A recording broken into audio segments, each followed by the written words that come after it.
Bonjour Julien. Bonjour Bertrand. 840 mètres carrés, c'est ça? C'est ça. C'est à Paris que ça s'installe, après d'autres villes d'ailleurs. Exactement. Le showroom de Paris est à la fois notre 5e showroom en Europe. On en a d'abord ouvert 3 en Angleterre, à Londres, à Leeds et à Liverpool, puis à Amsterdam. Et là, c'est notre plus grand showroom en Europe. Moi, j'ai passé 2 ans au début à expliquer à mes clients qu'on n'aurait jamais de showroom. On s'est quand même dit au bout de 2 ans à expliquer à tout le monde que ça n'existerait jamais, qu'on pouvait se planter et avoir tort. Et on a décidé d'ouvrir à Londres en 2012 un showroom. Est-ce qu'on savait si c'était une bonne ou une mauvaise idée au début? Pas sûr. Pour être très franc, c'est la seule décision en 6 ans de la société où on a besoin de voter à main levée en board.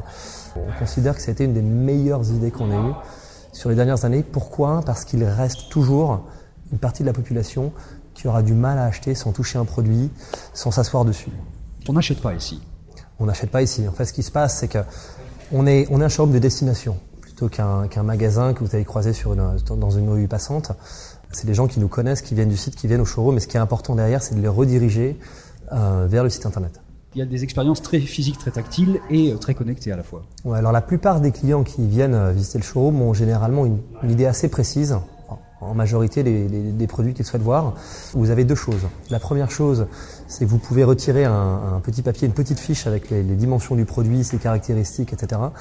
Et la deuxième chose, c'est que derrière, dans cette petite boîte, vous avez un échantillon de tissu. Donc quelqu'un qui est intéressé par un canapé gris, il arrive, regarde les modèles qui l'intéressent, repart avec 5, 6, 7, 8 échantillons de tissu, les teste chez lui et va commander sur le site.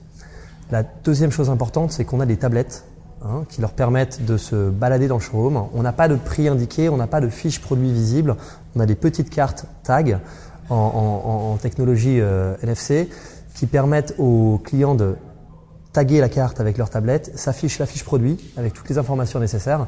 Ils sauvent le produit sur une wishlist et s'envoient leur liste par email après coup. On a un tunnel virtuel dans le showroom à l'entrée où vous pouvez déplacer un petit modèle 3D d'un produit sur notre en piédestal et tout d'un coup, tout autour de vous s'affichent des photos du produit en 3D.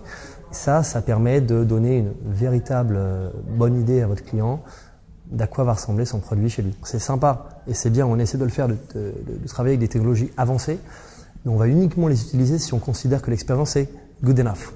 Alors on est 3 fondateurs français, plus Brent Oberman qui est sud-africain anglais. On a beaucoup d'investisseurs, dont 2 français. On a Marc Simoncini qui nous a suivis dès le départ et Partech qui a été lead sur notre dernière levée de fonds.